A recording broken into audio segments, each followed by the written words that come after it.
Türkmenistan'ı yukarı okuw jaýlaryna, şol sanyna polisiýa institutuna okuw girecek ýaşlaryň howsarlaryndan para almagyň bu ýyl hem goşudurnak içinde üstünlükli bolanyny habar berilýär. Ýöne bu ýyl diňe institutun mesele çözeýän uly emellerler däl, geljekki studentleriň saglyk ýagdaýyny barlayan lukmanlar hem gowy gazanç edenemeň diýär. Yerli habarçymyz bilen anonimlik şertinde gürleşen ýaşaýjylaryň tasdiklamagyna görä, İçeri İşler Ministrliginiň institutuna degişli saglyk oýunyny saglyk garlygyndan geçen geljekki studentler boýlarynaky 1 santimetr ýetmezligi para bilen düzetdiripdir. Şu ýyl ogullary Polisiýa institutuna okuw giren türkmen wasyly enatalaryň bir näçesi azatlyk bilen aýry-aýrylykda söhbetdeş bolup geljekki polisiýa ofisiýerleriniň boýlarynyň talap edilýän ölçege ýetmek üçin goşmaça 200 000 manat para vermeli bolanlygyny aýtdy.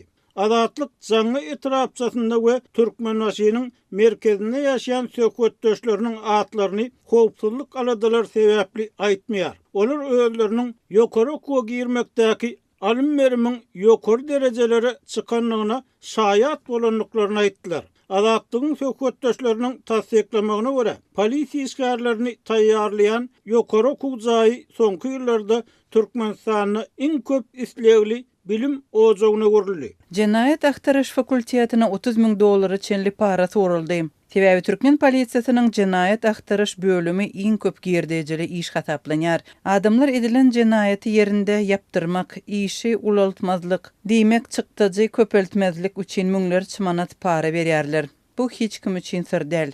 Deyip yerli ýaşaýjy aýtdy. Onun sözlerine göre polisiýada korrupsiýanyň ösmegi halk arasyndaky çüýrük düşünjeleriň ösmegine sebäp boldy. Oglum, gyýdym, geljekde oňat girdejili işde işlesin. Ol pul haram bolsa-da pul gazansa bolýar diýip içindäki pikirini arkaýyn taşyna çykarýan ene atalar hem azar. Bu hili enatalar çağam geljekde okap iyligine peýdaly adam bolsun diýmeýär. Ogul gyzyny para berip okuwa salanda soň para alyp bay adam bolsun diýen planda okuw kär saýlap alýar. Deyip bu praktikany başga bir ýaşaýjy hem tasdik etdi. Azatlygyň jaňaly söhbetdeşi oglunyň 2 ýyllyk harby gullugyny polisiýanyň 10 nolbur polisiýa harby bölümine geçirenligini, onu bu bölüme para bilen yerleştirenligini aýtdy. Oglum polisiýanyň harby bölüminde gulluk etse, polisiýa institutuna girende bermeli param azyrak bolar öýdüpdim. Ýöne harby gullugyň polisiýa institutuna girmekde hiç bir peýdasy ýok eken. Oglumy $30,000 para berip synaglar başlamanka institutun özüne degişli saglyk öýünde saglyk barlygyndan geçirdim. Deyip ol öz şaýat bolan zatlaryny gurrun berdi. Adamdan 2 çeşmäniň tasdiklamagyna görä, lukmanlar oglanlaryň boyu 2 santimetr kelte bolsa ýa-da agramy 2 kilogram artyk bolsa olaryň okuw synaglaryna göýberilmejekdigini, bu kemçilikleri 200 000 manada düzetjekdiklerini aýdýarlar. Olara seniň $30,000 para bereniň bildiren ok. Göni 200 000 manat ber, dogurlap bereli. Bolmasa ertir ýokardan barla gelse biz türmäge gidýäris. Biz olary hem razy etmeli diýip kemçilik tapan oglanlaryndan para alýarlar. Deyip ýaşaýjy aýtdy. Şeýle-de azatlygyň 2 söhbetdeşiniň biri-birinden habarsyz tasdiklamagyna görä, para beren adamlaryň synagdan geçmegi problema däl. Libap vilayetinde çörek sowdasynda ýene de bökdünçlik döredi. Türkmenawadyň döwlet dukanlarynda bu hanka çöregi adam başyna 2den köp satylmaýar. Dukanlaryň öňündäki nowatlar daňdan başlanýar. Bu arada Azatlyň Libapdaky habarçysy 27 awgustda maglumat berdi. Türkmenawad şäheriniň köp etraplarynda döwlet dukanlarynyň öňünde çörek nowatlary emele gelip başlady. Ýaşaýjylaryň we dukan satyjylarynyň söýlerine görä indi satylýan çöregiň sanyna çäklendirme girdilipdir. Mundan öň islendik meşhurde çörek satyn alyp bolýardy. Häzirlikçe adam başyna 2 sany buhanka berilýär diýip Türkmenawad şäheriniň 2-nji kiçi etrapçasynyň ýaşaýjysy gurrun berdi. Şu günler çörek nowatlaryny hemikler köşki diýilip atlandyrylýan etrapçada 2-nji kiçi etrapçada 3-nji kwartal we 3 punkt kiçi etrapçalarynda ýerleşen döwlet dukanlarynda görüp bolýar. Nowatlar daňdan sagat 5 töwerege emele gelip başlaýar. Döwlet dukanlarynda çöregiň bahasy 2,5 manat, hususiýetçilerde iň ardan çörek 4 manatdan, gymmatragy 10 manatdan satylýar. Döwlet dukanlaryndaky häzirki çörek gytçylygy şu aýyň ortalarynda başlanypdyr. Häzirki çörek gytçylygyna gabat Liwap vilayatynyň yerli habar beriş serişdesi bolan Jeyhun News websaýty yerli çörek kärhanasynda önümçülük meýilnamasynyň üstünlükli berjay edilenligi hakynda habar çap etdi.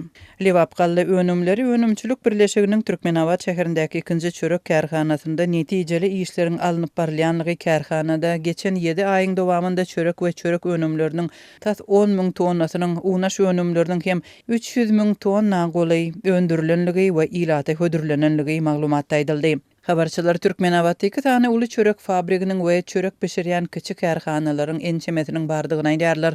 Olaryň önümini satýan döwlet dukanlary her etrapçyda ýerleşär. Azatlyk bilen 26 awgustda gürrüňdeş bolan Türkmenawatly ýaşaýjylar yerli häkimetleriň çöregiň gytalmagynyň sebäpleri barada hiç hili düşündürüş bermänligini aýdýarlar. Azatlyk radiosy Türkmenawatyň sowda resmiýetlerinden çörek sowdasyndaky häzirki gytçylyk barada maglumat we düşündürüş alyp bilmedi. Resmi maglumat boşlugy şäher dören çörek gytçylygynyň sebäpleri barada şäher ýaşaýjylarynyň arasynda dürli pikirleri döretdi. Şäheriň 3-nji kwartalynyň ýaşaýjysy çörek gytçylygy emeli ýagdaýda döredilýär diýip pikir edýänligini Azatlyk radiosyna gurrun berdi. Çörek nowatyna duranlaryň aglabasy satyn alan çöreklerini daçalarynda we owalarynda saklayan mallaryna imit hökmünde berýärler. Arzan çöregi mätäşler bolsa çöreksiz galýarlar. Dip Türkmenawatly ýaşaýjylaryň biri öz pikirini paýlaşdy. İkinji kiçi etrapçanyň ýaşaýjysy bolsa gytçylygy un ogurlygy bilen baglaşdyrýar. Her gedek gytçylyk ýüze çykanyna çörek fabrikalaryna berilýän unyň hususiýetçileri gymmat bahadan satylýanlygy anyklanýar diýip polisiýada işleýän goňşum aýdyp berýär. Deyip yeni bir Türkmenawatly aýtdy. Türkmenistanda ýyllar boýy saklanýan çörek gytçylygy ýygy-ýygydan güýçlenýär. Häkimetler munyň sebäplerini düşündirmän, hatda gytçylygyň bardygyny hem boyun almaýarlar. Şeýle bolsa käwagt käbir çäreleri amalaşdyrýarlar. Ýa-ni ýakynda Balkan vilayatynda häkimetler 2 aý uzagy çeken çörek gytçylygyna birden çözgüt tapdylar. Azatlyň habarçysynyň 19 awgustda beren maglumatyna görä Türkmenbaşyda uzagy çeken hareketmeden soň çörek sowdasy ýoly goýulypdyr. Döwlet dukanlaryndaky çörek sowdasy häkimetleriň berk gözegçiligi astynda geçip hopçylyk işärleri hatda alyjylaryň telefonlaryny hem barlapdyr. Bu ýagdaý Azatlygyň ondan öň beren habarynyň ýa-ni gabat geldi.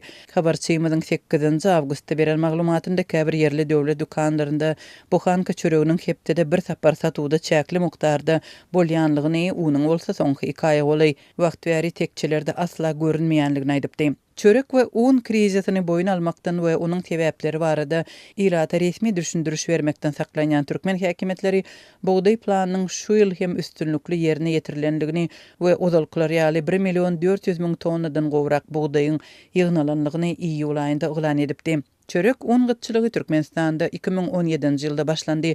Şol ýylyň dekabr aýynda döwlet dukanlarynyň öňünde nowatlar döredi. Un çäklendirilip satyldy. Şondan soň un çörek krizisi gitdigiçe güýçlendi. Şonda çörek gytçylygynyň fonunda döwlet habar beriş serişdeleri türkmen telekeçileriniň çörek önümlerini ekspert etmäge taýýarlanýanlygyny habar berdi.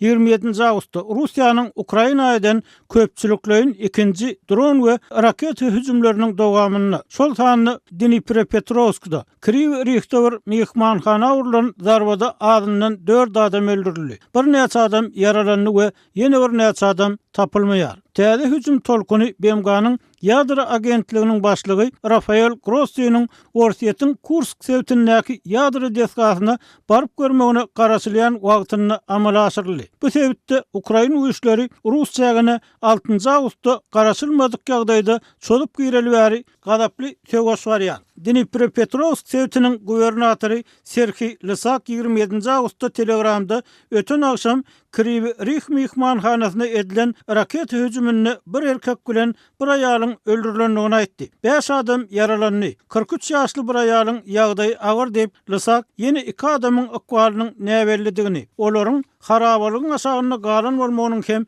ähtimallygyny sözüne goşdy. Lysak bu hüjümüň 4 katly bina we bir näçe dükany ziýan ýetirendigini aýtdy. Ol Nikopol'a hem hüjüm edilenligini bellädi. Yerli resmiler Ruslaryň öten akşam günortadaky Zaporizhye sewtine uran zarbalaryna 2 adamyň öldürilendigini aýtdylar. Howa gorunç ulgamlary paýtagyt administrasiýasynyň aýtmagyna görä Kiýewe hüjüm eden 15 pilotsy uçaryň ählisini urup ýekdi. Şäheriň Dnipro etrafyndaky Tokoy seýilgähine gaçan dron garynlary ýangyna sebäp boldy. 27 awgustdaky hüjüm tutuş Ukraina boýunça howa hüjümi duýduruşlarynyň eglan edilmegine sebäp boldy. Ukrainanyň harby howa güýçleri 27 awgustda jem 60 drony we 5 raketany urup gaçyranlygyny aýtdy. Pilotsy uçar we raketa hüjümleri baradaky habarlar Jitomir, Vinnitsia, Khmelnytsk sewtlerinden we beýleki ýerlerden hem geldi. Khmelnytsk sewtinde ruslaryň 8 sany pilotsy uçary urulup gaçyryldy. Ýöne hüjüm wagtynda bir adam yaralandy diýip sewt häkimi Serhiy Tyurin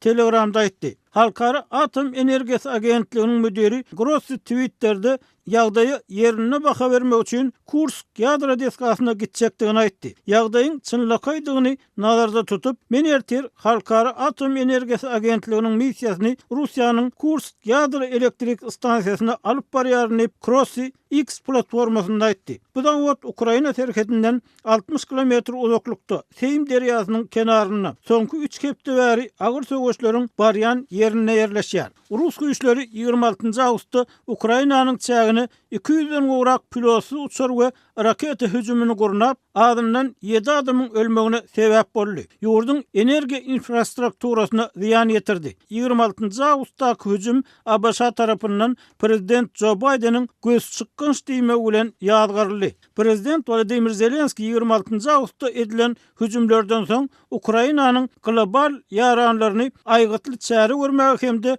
Ukrainanyň günwataryň ýiberen ýaraglaryny ulanyp Russiýanyň has törüne ýerleşen harby nişanalary hüjüm etmegine ruhsat berilmegine çagyrdy. Terrorçular bu hil çäklendirmeler bilen ýüzbeýiz bolmaýan wagtynda Ukraina öz uzagarlyk mümkinçiliklerini çäklendirilip bilinmez diýip Zelenski aýtdy. Gowşaklyklar we ýeterlik bolmadyk jogaplar terrorçulugy hyjuglandyrýar. Her bir lider, biziň her bir hyzmatdaşymyz bu urşy adaletli soňlamak üçin zerur aýgytly çäreleriň görülmeginiň zerurdygyny bilýär diýip Ukraina prezidenti aýtdy we Russiýanyň prezidenti Vladimir Putin'i hassa janlar diýip atlandyrdy.